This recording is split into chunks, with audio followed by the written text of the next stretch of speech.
Lil Guardsman finds you in the role of Lil, a 12-year-old who lives in the sprawl. Lil's dad works at a guard shack on the city walls and decides to leave Lil in charge so that he can go bet on Goblin Ball. Similar to Papers, Please with a dash of Monkey Island and a few others, Lil Guardsman is a smart, well-written, and excellently voice-acted game full of choice and consequence. The pacing can be a little off at times, and some gameplay mechanics tend to force you into repetitive conversations, but I freaking loved it overall, so let's dive in and see how this whole package comes together.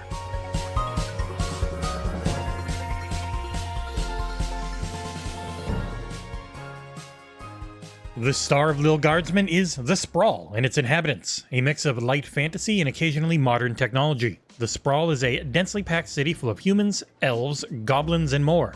You are the eponymous Lil, and it will be your job to chart the course of destiny for all of its inhabitants. At first, you're just covering the guard shed for your dad, one of the city's main entry points. Throughout 12 or so episodes, multiple other scenarios will crop up, allowing you to see more of the city's well-drawn sights. Choice and consequence are the heart of this title. The main task you'll have to face is whom to let in, reject, or imprison as they attempt to gain entry into the city. Even when your shift is over, you'll run into key figures of power within the Sprawl who, for some reason, will rely on your 12-year-old's wisdom to make life-altering decisions. It's a fun, silly premise that is properly matched with a sharply written game full of clever jokes. Early on, it didn't land nearly as well for me, feeling a bit forced at times. By the third level, things had improved quite a bit as my decisions started to shape the game's narrative. I got through everything twice, with wildly different results.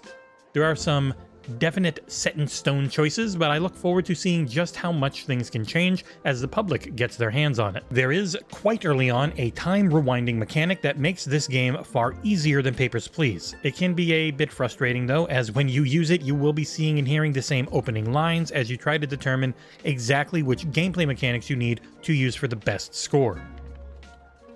Most of Lil Guardsman takes place in your guard shack. At the start of each day, you'll get the Royal Writ, which is a set of guidelines you'll need to follow for that level.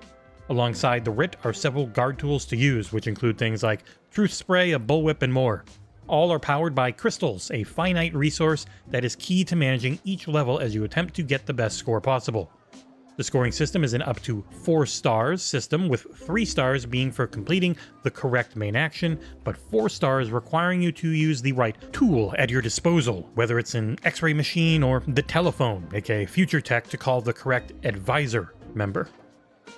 Outside of the guard shed, you'll have some 2.5D walking segments in various locales around the Sprawl. From gambling on Goblin Ball to selling confiscated items to a vendor that you may or may not have let in, there is a solid variety of things to do. It helps the pacing, but it doesn't always save it. At times, I found the rank-and-file guard shack work far more interesting than having to walk around a very small play space and have to essentially point and click my way into solving an issue. The time rewinding mechanic is a huge help, as trying to get the best score and outcomes possible would be a massive pain without it. There is a level select to let you jump in and out of sections, but it felt a little more disjointed than playing straight through. Your choices have both a large and small impact on events, as you will shape the overall narrative while getting quick, disconnected story beats at the end of each level. Lil Guardsman is a pretty nice looking title, as I dig the art style and found it mostly inoffensive for the most part. But where the game truly shines is in its audio. It's got catchy music, though occasionally it's a bit too twee for my tastes, but the voice cast did a killer job, with some actors covering multiple roles.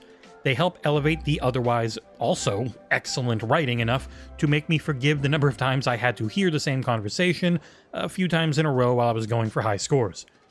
And comedy in video games is difficult. Lil Guardsman walks the fine line between self-aware and irreverent. They'll joke about tutorials while you're in them and constantly point out how absurd the premise of a 12-year-old controlling the fate of a kingdom is. Everything is voice acted, an impressive feat, given how much variety there is to where the story goes. I think the only sections that aren't are the post-level character choice breakdowns. Let a vampire through? Well, it might not always go so bad. Let a cute young lady in? Well, surprise, she's a vicious serial killer. It added a ton to the replayability for me, prompting a second playthrough immediately after I finished my first. Bug-wise, I only ran into one major one, which was a game crash the first 3 times I tried to play, but after a full system restart on my Xbox, everything worked fine, so it may have been on my console's end. Wrapping things up, Lil Guardsman is funny, occasionally heartwarming, and a ton of fun. It takes a simple premise and builds it into a unique and excellent video game.